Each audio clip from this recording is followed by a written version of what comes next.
actually like my second or third time trying to film this because one, the weather is awful, and also people keep trying to dump things in there and then they see me just standing here with this car and it's really awkward.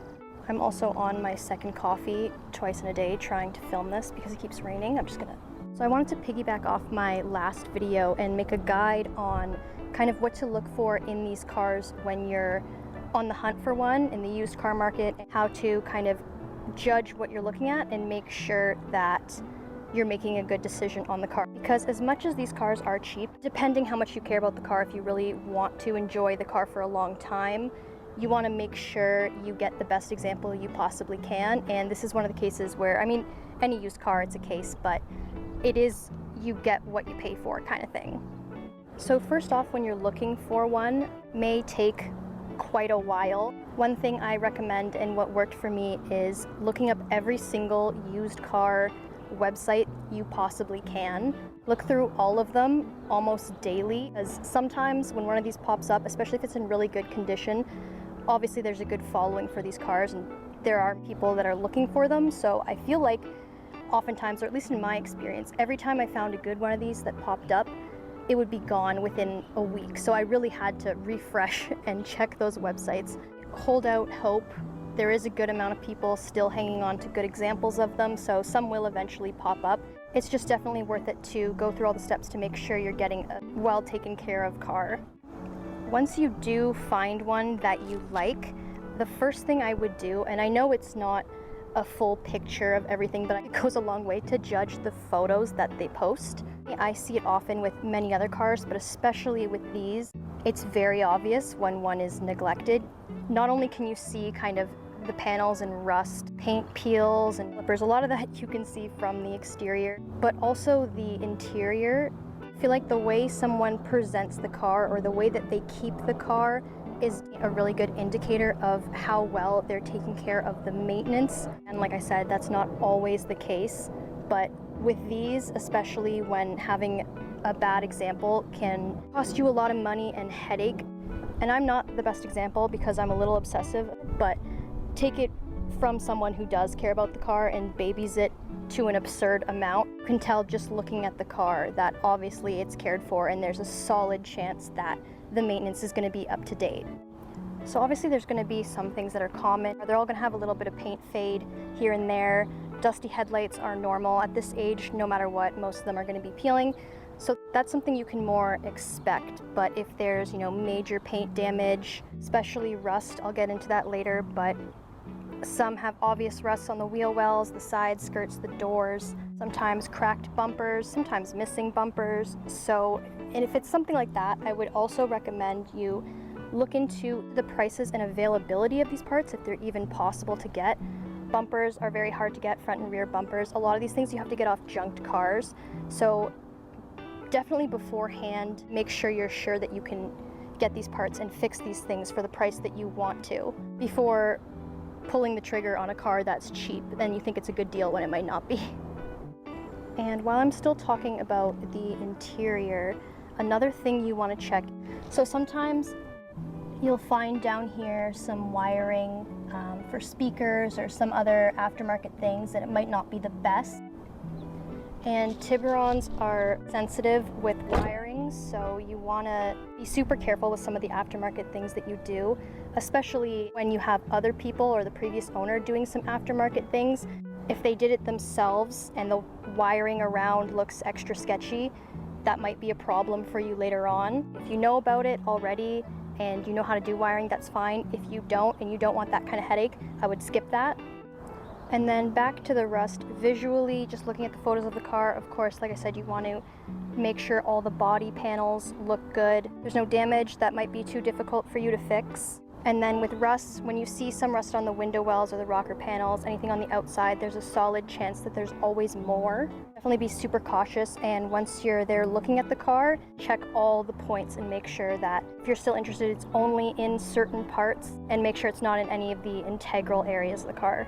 I'm over here now because people keep driving by and it freaks me out. But anyway, especially in a situation where they don't have a lot of photos or their photos are blurry or far away and don't show that much of the car, request more photos. If you see any rust, ask them to, go closer, go inside the wheel well. underneath the car, especially the engine bay. Always ask for pictures of the engine bay if they don't show any.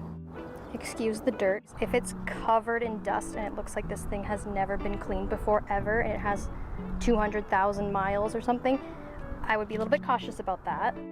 You can also get a good idea of any rust in the engine bay. Obviously, if you see any rust down in any of these areas, the shock towers, the firewall, or anywhere in the front, wiring that might be chewed or burnt through. Then obviously you can't see everything from these photos, so once you're actually looking at the car, check underneath, check everything in here that you possibly can to see if you can spot any seepage of oil, anything dripping. Another thing you want to ask the seller, obviously, is maintenance history. So of course you want to go with the basic just to see, how much they know, is how often they change the oil, what type of oil they've been using, know about any of the fluids, what they've done to the car. A lot of them will already say it, but definitely have a conversation about it.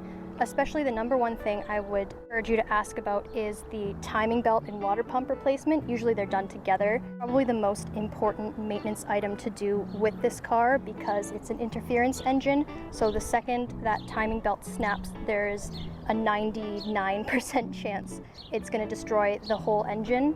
Many cases of this happening when someone just bought the car, weeks or months after they bought the car, the timing belt will go. A lot of people like to sell these cars before the timing belt replacement, so they don't have to pay for it. It's an easy, especially if you're doing it at a shop, it's an easy $900 to $1,000 repair.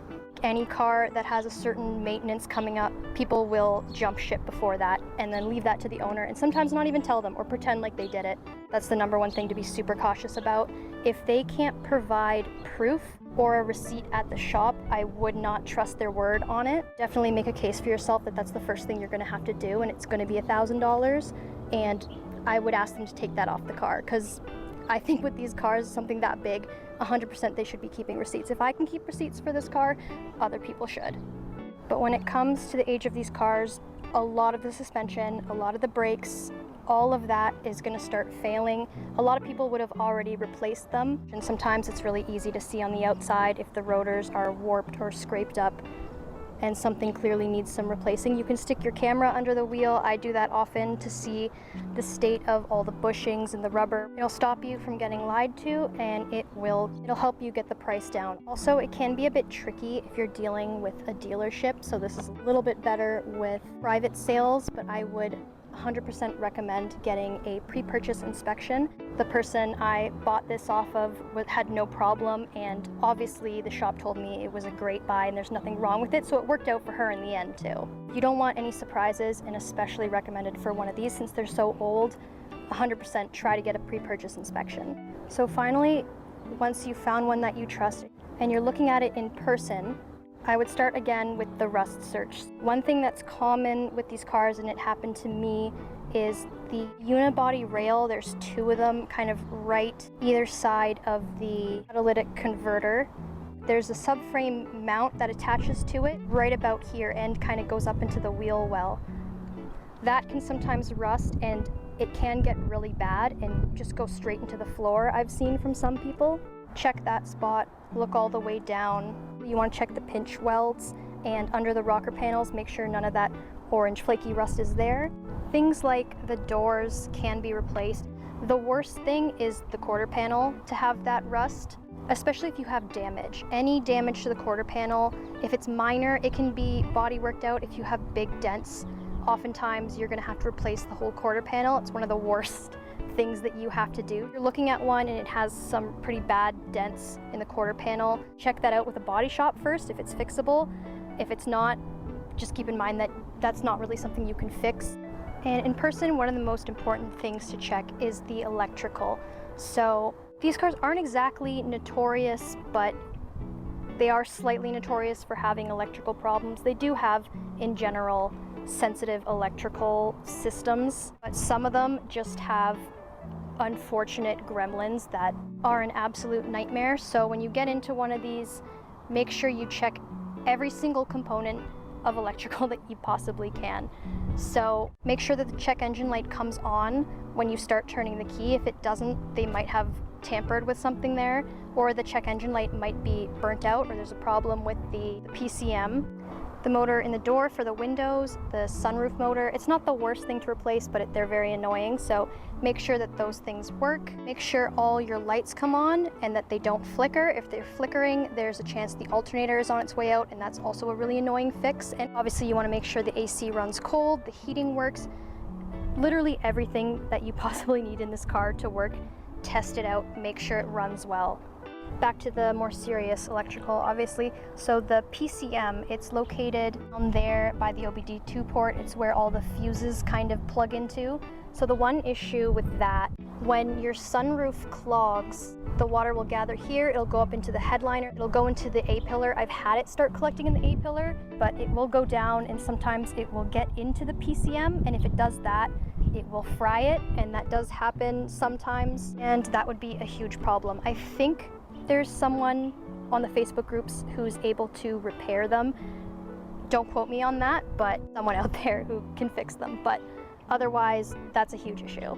And then when you test drive these cars, obviously the way that they're built, they have a tight suspension that didn't age very well. So they are gonna be riding like the mix of a shopping cart and a go-kart. That's how they're basically gonna feel. But if you're driving and you hear some creaking, clunking, especially if you hear constant clunking, there's a good chance that that is the CV axles. If you hear general creaking, like it's like an old door while you're going over bumps, definitely take this over some bumps and uneven roads. Get a good listen to how the suspension is acting.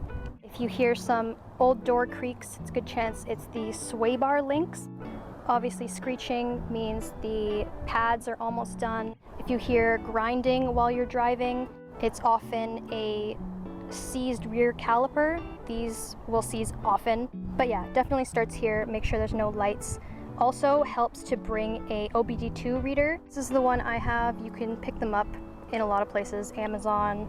There's a lot of different ones. They usually come with an app.